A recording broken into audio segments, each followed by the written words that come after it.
Guys, welcome back to Let's Play Xenogears. Last time we finished up all of our stuff there in the sewer level, figured out who the monster was killing all the battlers, and found out that Gebler is going to be enacting a purge. This includes, of course, Ellie and her kind of rebellious squad. This time, let's talk to Rico, as we've now made it out of the sewer level, finally. We can now talk to him, who complains that we made him wait.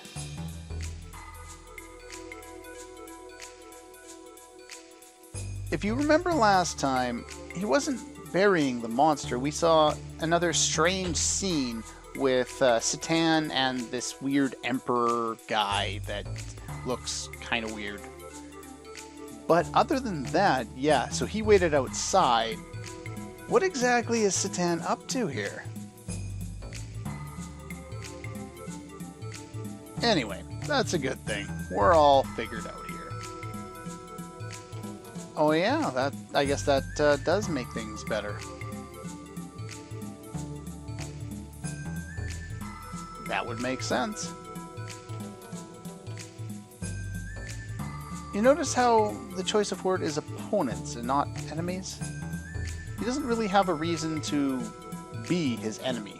His opponent in battling, yes, but no real reason for him to be someone he needs to take out. Yeah, if you do recall last time, as he was beginning to climb the ladder on the way out of the sewer, he at least demonstrated that he had some kind of an injury.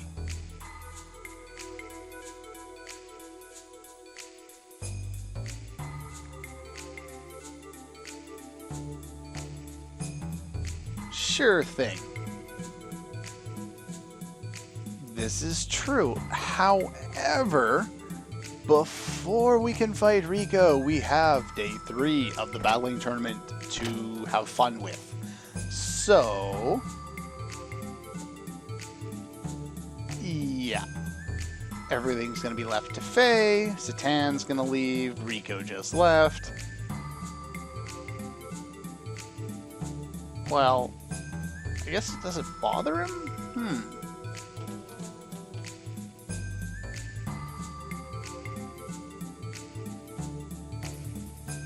Okay.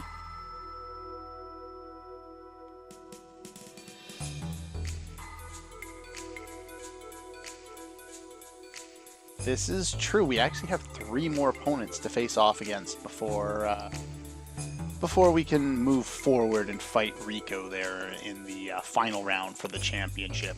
So let's go this way and head back to the battling arena. Just like before, I'm going to be showing off the first fight and then cutting out the next one, and then we'll show the first fight against the next opponent, etc. It just doesn't make a whole lot of sense to waste all that time showing the same fight multiple times, even though I've gotten a lot faster at them than I was prior to, or when I made the choice prior to actually recording them. Anyway, we have to win 3 matches today, so I actually want to register. Unfortunately, holding down the button does not speed up the dialogue. Alright, so I don't have any specific strategy set aside for any of these. I'm not particularly good at them, as we've seen last time. These ones are even more difficult than the previous rounds, so here's to good luck, I guess.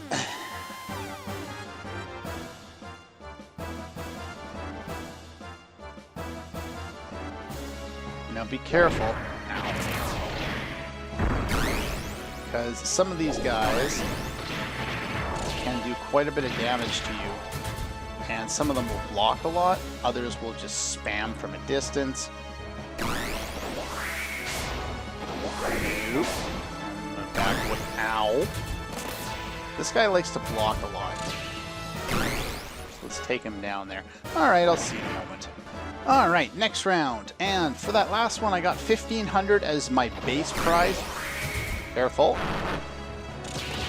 This guy... Oh, maybe I'm thinking of somebody else. There's one of the opponents around here doesn't like to go down very easily, and another likes to do nothing but use ether bullets. Can't remember if that's the same guy, though. Anyway, so I got 1,500 as a base prize for beating the last guy, and I did not jump back, so stop that. Ah, shit. Got 1,500 for the base prize, 400 as a bonus. You can get between 400 and 500. The next one, you can get this one. You can get 2,000 as your base prize, between 500 and 600 as your bonus. The final one is 2,500 as a base, and a total of 800 to 900 for the bonus. So, anyway, I'll see you in a moment. Alright, final round. Well, not really. Final round against these opponents before we go and fight the last one there. Alright, you're starting to piss me off. Ow, I'm getting my ass kicked here. Take this guy down a little bit. One strategy that seems to work a lot of the... Would you stop dodging back for absolutely no reason? That's really annoying. One of the strategies that seems to be working well for me is by hitting them with the Nether Bullet and then running up to hit a combo. You can even just do that repeatedly if you want. Anyway, as a bonus, last time I got 500. This time I'll probably get 800. Okay, and after getting the last round of prizes there, we have a little scene here with Hammer that just starts automatically after you get your prize.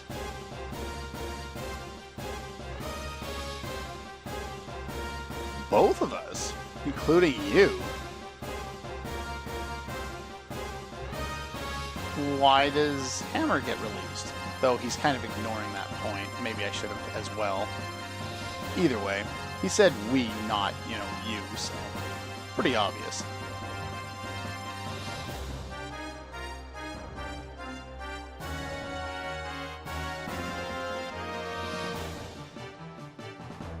Gotta show that fighting spirit. This is true, but then again, since we can kind of infer that Hammer's release is on the line here as well, I guess it does make sense.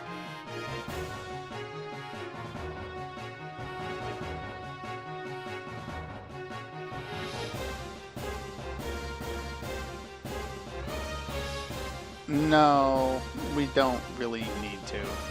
Nothing in these battling tournaments depends on gear from anything I've read, so I wouldn't worry about it. We've already upgraded, though if you haven't upgraded since getting to Nortun's D block, I would recommend upgrading the Weltall for frame, armor, and engine. For sure, you definitely will want to do that. And again, the memory cube kind of sneaks into the plot line. They're really telling you should save, so let's save, just in case. Okay, we're back. We should probably head on back there. Oh, nice.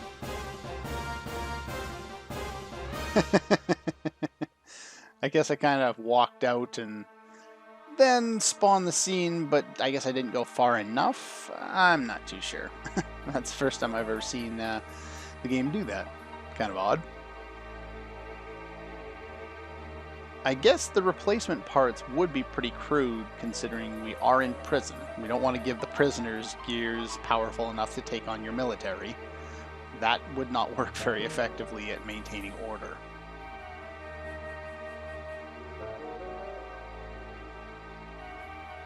Okay. Of course it does. No wonder he wins every year. That makes sense. Yeah. The other one is he's like some freaky mutant who is super powerful. Unfortunately, he's not all that fast. Do I know you? Oh, I remember you. Since the tournament, has it? What the hell do you even want?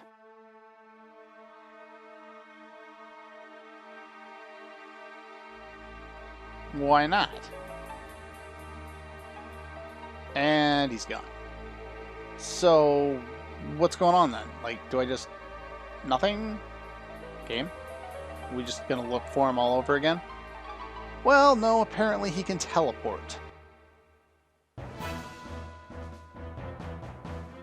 Let me show you. For battle time, I didn't even bother healing. I don't know if I get MP or EP back after completing the tournament and saving there. But, yeah, I wouldn't worry too much. Put up a good fight, Faye. Yeah, I don't think yeah, let's just go with attack up right off the bat, and then we'll start spamming death blows. His, if you remember before, we missed pretty much everything we did. Yeah, he's got 2 attacks. That one, and he has a counter attack, which is what he used to do before. He would say, "What a wimp," and you'd miss. In this case, he'll do that if you miss, which isn't forced on you every single time. As you can see, we can actually deal damage to him now. And he has just shy of 900 HP, so as you can see, this battle will not last very long, which is why I wasn't worried about the MP thing. So we'll just spam Hoten a couple of times. There we go. And we get hit by the same random crap. Oop. I did not mean to do that. Oh well. Doesn't really matter all that much. Yeah, there you go. You missed one of the attacks and he counters with a hit like that. Now I should probably heal. Oddly enough, from what I remember reading, it doesn't matter whether you win this fight or not. The plot continues as normal. I'm not sure, it may be a timed fight. But anyway, I missed, so he should probably counter this too, if I remember correctly. But he shouldn't have any more HP left in which to do that, so... Well, that's a different attack. Ow. Well, I guess that is kind of like Raijin. I think they keep using the first technique when they show off, you know, when they say, oh, it's the same technique, just so they make sure that it actually is the, you know, that you'll recognize it in case you're doing like a low-level thing or you haven't learned any of the other ones, you wouldn't recognize it. Hell, I've played the game, and at this point in the game, I've stopped using Raijin for so long that I don't even remember what it looks like most of the time.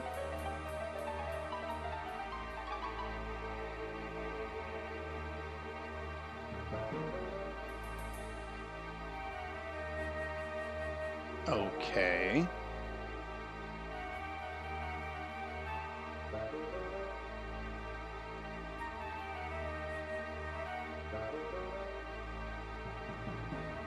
The opponent's Fisher. I'm assuming it goes for like a critical injury on the gear, not the fighter, or I guess it could potentially be the fighter as well, the pilot.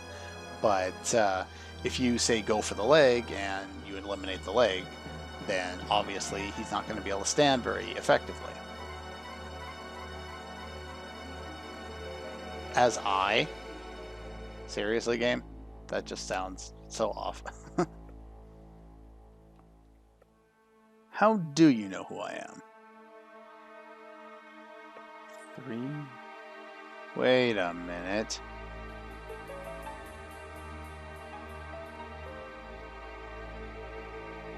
So that was the guy in the mask. How do you know me? So he's not my father, he's a friend, or at least an acquaintance.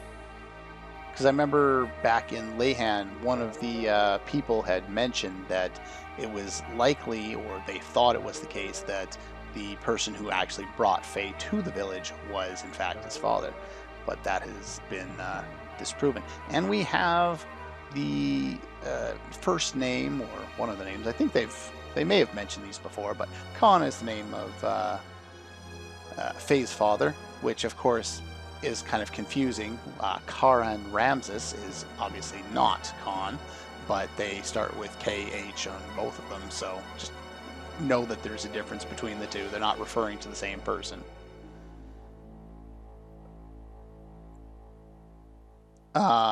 Yeah, kind of.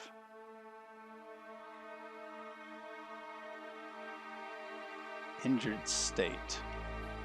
Makes sense, I guess. Kan Wong. Oddly enough, even though he had no memory, he still managed to get his name right.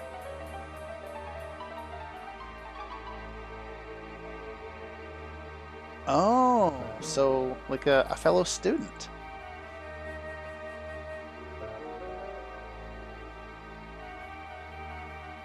Of a certain country.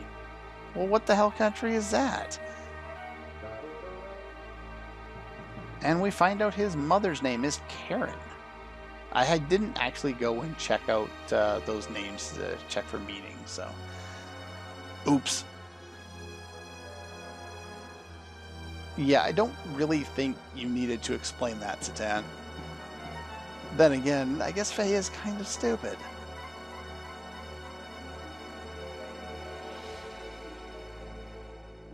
Okay.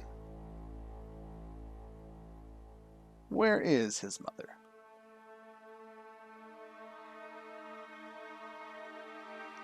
Oh, well, crap.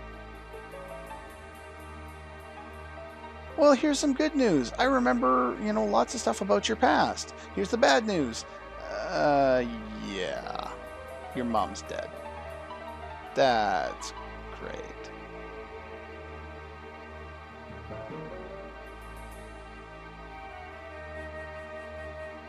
Wanted power. Yes. Graf tried to take, or maybe even succeeded in taking Faye way back in the past. And of course we've met him again since 3 times.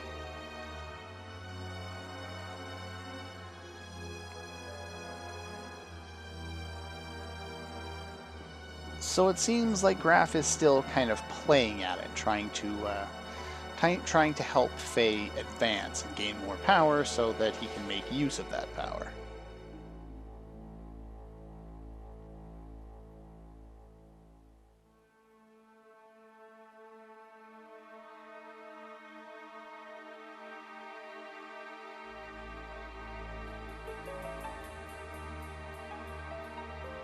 A powerful storm, huh? Oh.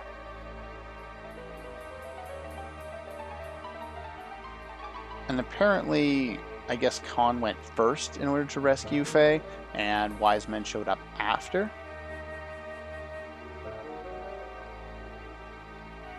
Graf had already left, but they were both alive. Makes sense.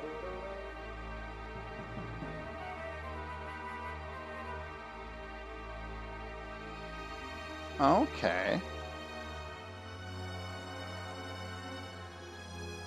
That would make sense, considering that would have been that time 3 years ago. Since obviously he was injured at that time and Wiseman carried him in, and he's only been there for 3 years, so this must have happened somewhere within that time frame.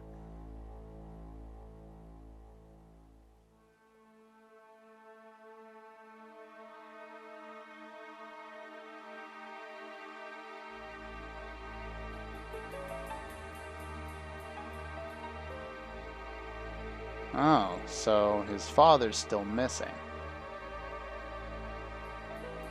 Oh, yeah.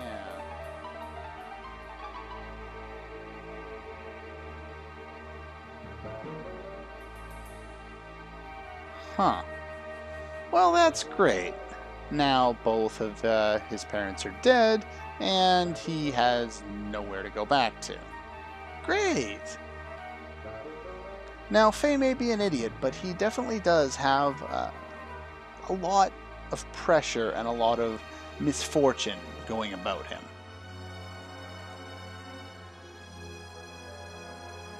That would make sense. What, you're going to drop the bombshell and then you're just going to piss off? You're gonna tell me all this information. Obviously, you're not my enemy. Why do you give me these cryptic helpful points that I can't figure out?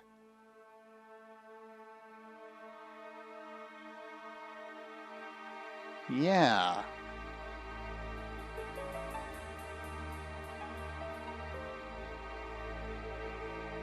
Okay. Floating land? No. They kept saying that Solaris was floating. Oh, Shivat. We haven't even heard of Shivat yet.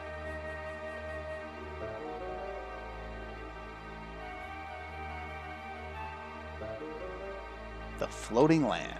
There's always some kind of a floating land. You know, Final Fantasy VI, we have a floating continent. Lots of floating areas in lots of JRPGs. We've got floating land here. Floating kingdom. Well. Yeah, no doubt. Yeah, he kind of kicked my ass at the tournament and then ran away, which is the only reason why I won.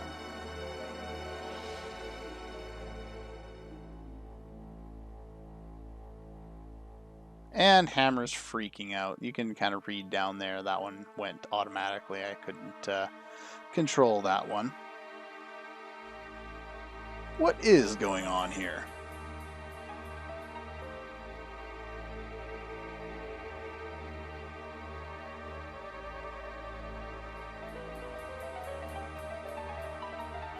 So apparently he's taken the advice there to heart, and he's gonna go for the kill in a different way.